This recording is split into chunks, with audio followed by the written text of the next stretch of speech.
और जब उन्होंने ट्वीट किया तो उसमें वो अब रसोई गैस के पर आ गए, पेट्रोल डीजल के मुद्दे को छोड़कर। पेट्रोल डीजल की कीमत कम करने पर राहुल गांधी खामोश हैं और वो यहां पर अब सीधे आ गए हैं गैस को लेकर। राहुल ने कांग्रेस शासित राज्यों को लेकर कुछ नहीं कहा, राहुल ने अब रसोई गैस को लेकर मोदी सरकार को फिर घेरा। मोदी जी की विकास की गाड़ी को रिवर्स गियर में बताया। राहुल ने लिखा कि मोदी जी की विकास की गाड़ी का ब्रेक फेल हो गया है। सवाल यह है कि केवल महंगाई केवल अब राहुल गांधी को रसोई गैस में दिखती है।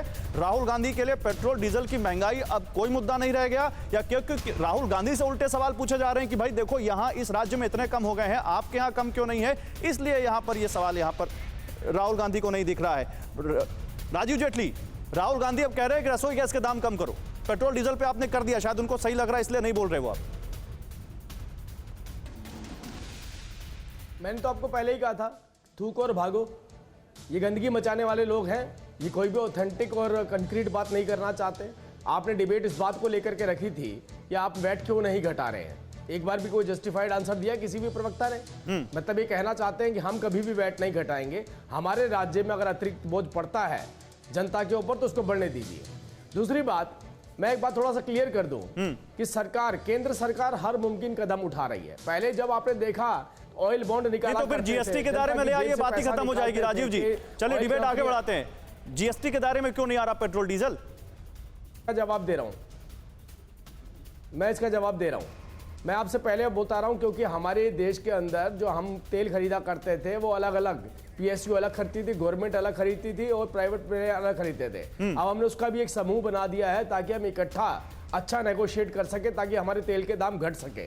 हमने उसके अलावा रिजर्व ऑयल को भी ओपन कर दिया है ताकि हम और ज्यादा बेहतर तरीके से आगे बढ़े और रियायत दे दें हम जनता को। लेकिन जो कमिटमेंट लेवल दूसरी राजनीतिक पार्टियों की तरफ से भी होना चाहिए, मुख्यमंत्री की तरफ से, जो कांग्रेस शासित राज्य हैं वहां से वो क्यों नहीं आ रहा है?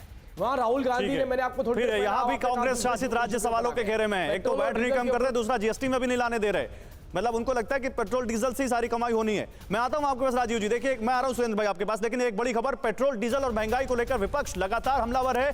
केरल और आंध्र प्रदेश का वैट घटाने से साफ इनकार। देखिए छत्तीसगढ़ ने भी 5 रुपए एक्साइज ड्यूटी घटाने पर तंज किया है और मुख्यमंत्री भूपेश बघेल ने कहा 5 रुपए एक्साइज ड्यूटी घटाना लॉलीपॉप। रणदीप सुरजेवाला ने केंद्र के टैक्स को जजिया कर बता डाला है। तो यहां पर अब कुछ विपक्षी पार्टियों ने तो साफ कर दिया है, यानी लेफ्ट में अगर देखें तो उन्होंने साफ कर दिया कि भाई हम नहीं यहां पर घटाने जा रहे। एक और राज्य जिसकी हम बात कर रहे हैं आंध्र प्रदेश, उसने साफ कर दिया कि हम यहां नहीं घटाने जा रहे। अब देखना है कांग्रेस घटाती है कि नहीं घटाती। पंजाब में आज एक मीटिंग थी, वो पोस्टपोन कर दी गई, इसी वजह से यह जानकारी है। और इसके अलावा जैसा कि यहां पर आम आदमी पार्टी की सरकार दिल्ली में है, वो विचार कर रहे हैं। अब आप समझिए जीएसटी में पेट्रोल डीजल क्यों नहीं, यह बहुत बड़ा सवाल है, क्योंकि जीएसटी की कल्पना यही थी कि देश में सारे सामान पर एक जैसा टैक्स लगे और कमोबेश हर राज्य में एक जैसा सामान मिले। लेकिन पेट्रोल डीजल को अलग रख यह कहा गया कि समय के साथ इस पर फैसला करेंगे, नहीं हो पा रहा।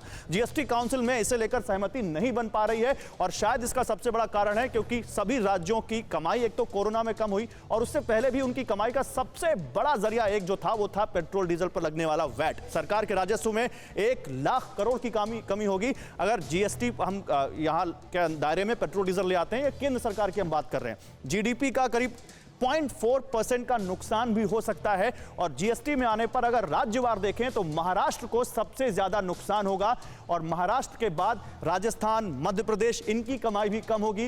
यानी सब हैं इसमें, कोई भी पार्टी हो, हर पार्टी की सरकार जहां जहां है वो सब है इसमें। यूपी, हरियाणा, बंगाल और बिहार को इससे फायदा होता हुआ दिख रहा है और एक्साइज ड्यूटी से केंद्र की कमाई 6 साल में 3 गुना बढ़ी है। सुरेंद्र राजपूत, समय कम है, 30 सेकंड का कमेंट, या फिर उसके बाद मैं आता हूं आपके पास खालिद अब्दुल्ला। क्यों नहीं ला पा रहे जीएसटी में? हम ले आते हैं, सब खत्म ही हो जाएगा, वैट का टंटा ही खत्म हो जाएगा।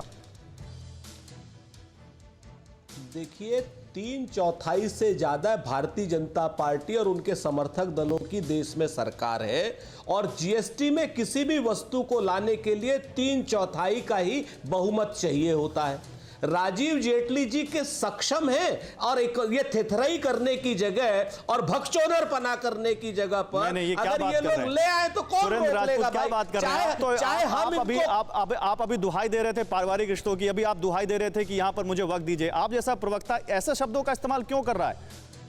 आपके लिए, आपके नेता के लिए ऐसे शब्द का, आपके नेता के लिए ऐसे शब्द का इस्तेमाल किया गया तो पूरी कांग्रेस पार्टी वहां पर आ गई थी। पूरी कांग्रेस पार्टी आ गई थी उसके खिलाफ। कहा जाता है, कमेंट क्यों कर रहे हैं आप ऐसा? बिल्कुल बेवकूफ को कहा जाता है। बेवकूफ को कहा जाता है बकचोदर। नहीं, सुनने में अच्छा नहीं लगता टीवी पर ये, सुनने में अच्छा नहीं लगता सुरेंद्र राजपूत, सुनने में अच्छा नहीं लगता ये शब्द। अरे आपको नहीं अच्छा नेता के लिए लगता तो हम इस्तेमाल क्या हुआ था कर तो सकते पूरी हैं? कांग्रेस आप पार्टी इसके खिलाफ उतर गई थी। मैं सब पास समय कम है, मेरे पास समय कम है यहाँ पर। अंशुमन जी, जीएसटी में क्यों नहीं आ रहा पेट्रोल डीजल?